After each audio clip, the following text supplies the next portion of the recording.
Hey everybody, how's it going? Welcome, welcome. Alright, our buddy Niall here, this other mage trapped in the Fade with us, he tells us that we need to go to all these outlying islands to kill these individual demons that are protecting the sloth demon in the middle. And so that's what we're kind of doing.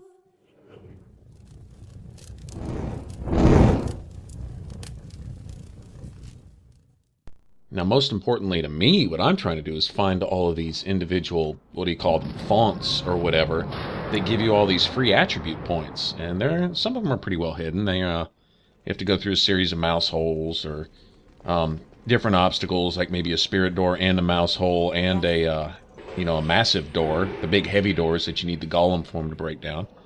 So we don't have the golem form yet, but we will slowly work our way to getting that. I think we're going for the Burning Man form in this area, the Burning Tower.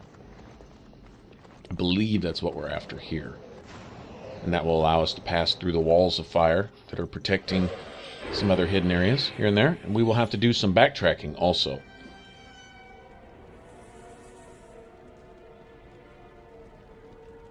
So essentially, we get all our forms, then go back and start from basically the beginning. And go kind of clean up a little bit. There'll be some doors we haven't been able to open up to this point, and there'll be some fonts hidden back there, and some other enemies. I like to try to kill everything in the Fade for the XP while I'm here. It's usually good for at least a level and a half or so, depending on when you're here. I mean, if you're doing this last and you're already up in the teens in your level, I mean, that's, you'd be lucky probably to get even one level out of this. I think when I came in here I was level 7 or 8 or something like that.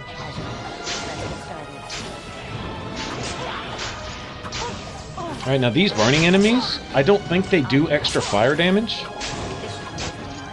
Don't recall. I don't think so, but they're immune to fire. So if I were to have the Burning Man form, which I don't, actually I believe that is in this tower, so that's kind of strange. But if I did have him and I was to start, throwing around fireballs and stuff like that, they would all be immune to it. Fireballs do one good thing, though. They will knock down your enemies. They have a lot of force, as well as the ability to do damage to enemies that are, of course, not immune to them. They're great against arcane horrors. Usually one fireball, even on Nightmare, will take out an arcane horror in one shot, which is something to keep in mind for regular gameplay, actually, because you will come across those nasties here and there, and if one of your mages has fireball equipped, or any kind of fire-based spell for that matter, might come in handy. I guess they're considered an undead, and undead are basically the only enemy in the game that's really weak to fire. I think there may be one or two more. I'm not sure. Might be worth checking out, actually.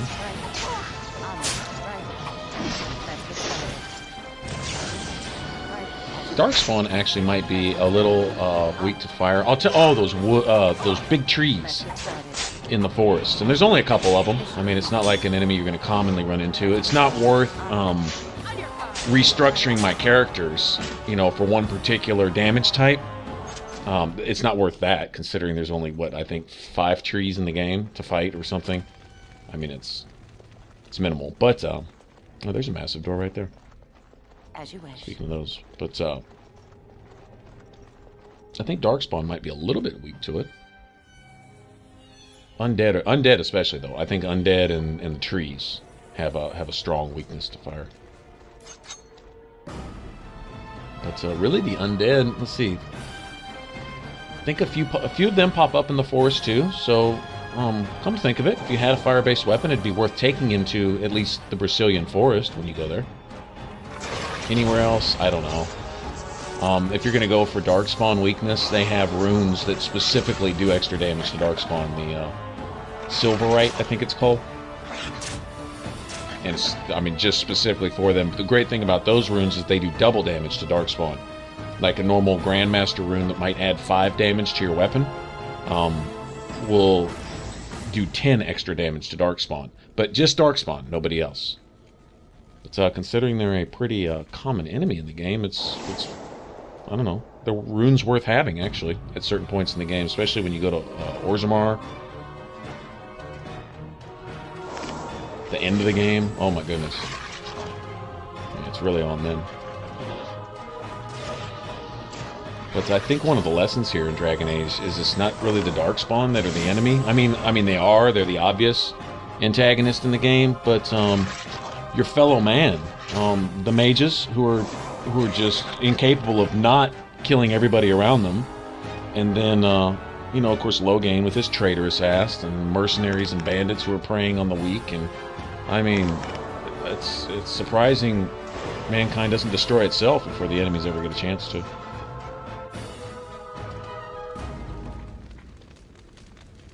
Alright, now see all these areas I can't go through yet, but lo and behold, we have this one mouse hole here.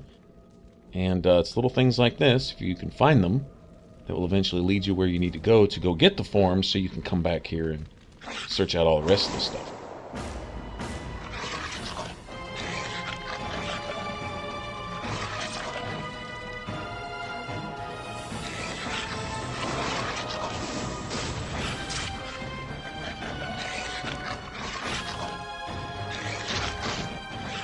Now I'm going to be kind of working backwards. At some point, when it becomes relevant, I mean, right now there's really not enough points to go around to really say, well, this is how I'm building my character as of now. You know, the skills are kind of obvious. One key thing you may notice I'm doing, and the few times I have leveled in the videos, is dumping everything into dexterity. You haven't really seen me put any points into anything else. The only thing I'll probably drop a couple points into is cunning for a particular skill. I think I'm going to need 22 cunning total. I don't know exactly how many points I'm getting from fonts in here, so before I invest a single point into cunning, I'm going to see what I get out of the fade, and then I'll go the rest of the way with my leveling points. And then that'll be it. I might have to sink a point or two into strength to get the 20 strength that I need to equip armor. I might have to, but I don't know. It's possible that rings and amulets and belts that I can pick up will give me what I need to reach the strength for the armor I'm looking for. But you need 20. You need 20 strength. And whatever it takes to get there, if I can do that between my points here in the fade and equipment, then I'll do that instead. Fading. I am free. Take Ragos' power. Use it and burn him.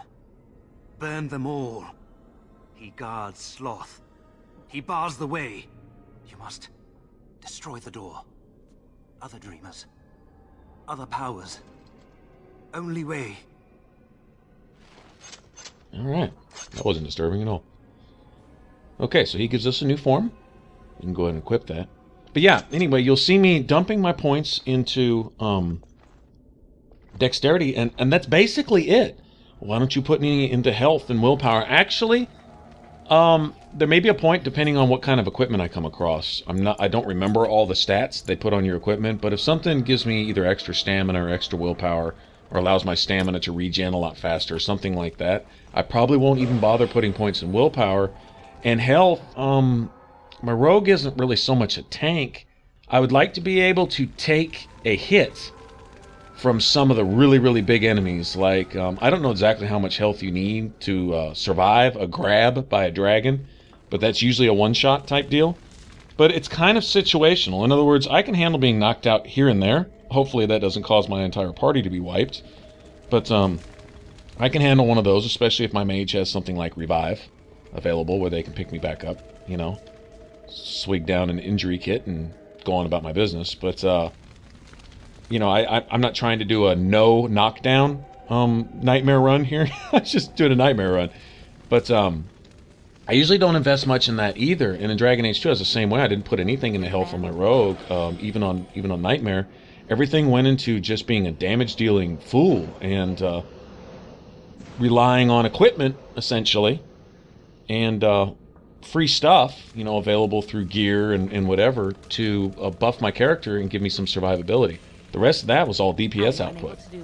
And anyway, all right. So a similar thing here, basically the same concept, the same theory. Building my character here, but at some point I'll go back through it and we'll do an in-depth look at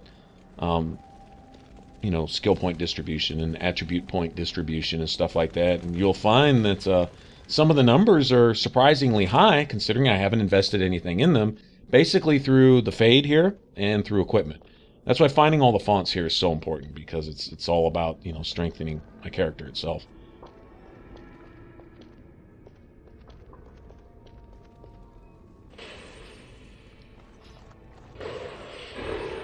Right, now all I'm doing here is backtracking just a little bit. Be patient with me.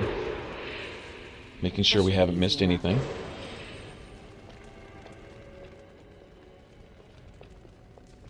A lot of the mouse holes will just loop you back. They'll either loop back upon themselves, or they'll loop to another door, which leads back to your original door, and you basically go in circles. I mean, it's a good way to take maybe a shortcut here and there if you become really familiar with these areas. But other than that, it's sometimes they're just there to confuse you. What I'm hoping is that I don't miss any key mouse holes that lead to a little side room that have a font in them, because that's just a wasted point. Once you leave the fade, you don't get to go back. And I'm going to do my best. Like I say, I'm not working with a guide here. I'm going essentially off memory, so. Alright, there's nothing I can do about that, but I'll remember that for next time I'm here. Okay, now that's about all we can accomplish now. We need to go get some more forms, especially the Golem form. Alright guys, thanks for watching, and for the rest of the Let's Play up to this point, click the top box. For a complete playlist of all my videos, click the bottom box, and if you want to subscribe and support the Ninja Flips, mash on that button right there over my head, and remember to comment stuff. Alright, catch y'all later, bye-bye.